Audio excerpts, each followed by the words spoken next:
ברוכים הבאים לסרטון מספר 2 שלנו, של הערוץ בין אסירים לצחוקים. היום אנחנו נכין את סלט הביצים המפורסם שלנו, שבו נדרש 5 ביצים קשות, מיונז ממרח מסדרה של היינץ, פלפל גרוס שחור ומלח. לאחר שהכנו את 5 ביצים הקשות, אנחנו נפצה אותם ונוציא משם אך ורק את החלבון, נפריד את בין החלבון לחלבון.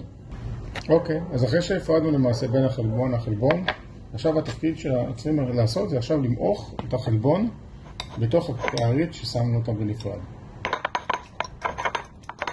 אוקיי, אז אחרי שלמעשה מעכנו את החלבון בתוך הקערה, אנחנו עכשיו נוסיף את החלבון.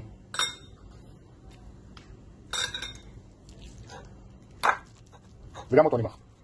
עד שיצא חזית אחידה להכל. השלב הבא זה שאנחנו למעשה נוסיף מיונז!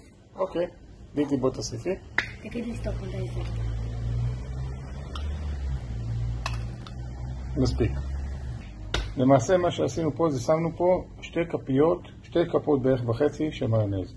השלב הבא שאנחנו צריכים להוסיף פה זה למעשה מלח, אבל פה צריכים להיזהר ממש בזהירות, כי גם כאן החרדל, המיונז כבר מלוח.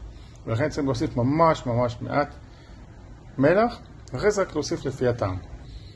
השלב האחרון זה שבו אנחנו מוסיפים טיפה מלח, חשוב מאוד להשתמש בפלפל שחור גרוס, אנחנו נוסיף ממש טיפה.